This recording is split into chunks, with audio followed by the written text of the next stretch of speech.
আমি রাজ, আপনারা দেখছেন খবর 24 ঘন্টা।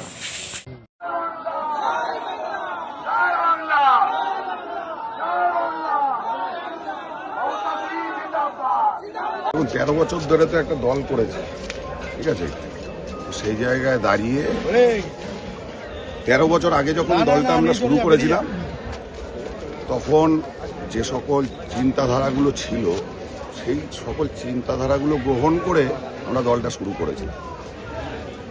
বিগত যে দিনগুলো আমরা প্রতিনিয়ত পার করছি, চিন্তাধারাগুলো আস্তে আস্তে আস্তে আস্তে করে লুপ্ত হচ্ছে।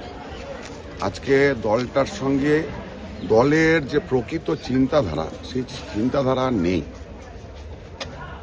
এখন যেই চিন্তাধারায় বিশ্বাসী সেই চিন্তাধারা আমি গ্রহণ করব না। তাহলে বলতে চাইছেন যে আপনি এখানে কোড আনকোড বলা যেতে পারে যে আজকে যে তিনি প্রার্থী হয়েছেন বিজেপি থেকে, কোথাও একটা দ্বিমত তৈরি হচ্ছে তার সাথে আপনার? প্রার্থী হলে তো প্রার্থীকে নিয়ে ভাবনা চিন্তা থাকলে তো অনেক আগেই ভাবতে পারতাম। আমরা তো জানি এই বিধানসভায় এটা হবে, ওই বিধানসভায় ওটা হবে। প্রার্থী নিয়ে বিষয় নেই।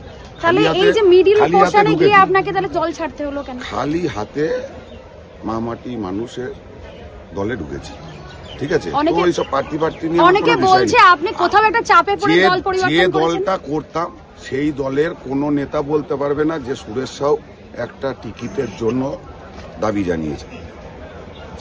জেলা সভাপতি থেকে শুরু করে রাজ্য নেতৃত্ব কেউ বলতে পারবে না, এতটা জোর দিয়ে আপনাকে বলে দিই। তাহলে প্রথম সারির বিজেপি নেতা হয়ে আজকে কেন যে চিন্তা ভাবনা নিয়ে দলটা এই 13 বছর আগে শুরু করেছিলাম সেই চিন্তা ভাবনাগুলো আস্তে আস্তে লুপ্ত হয়ে যাচ্ছে।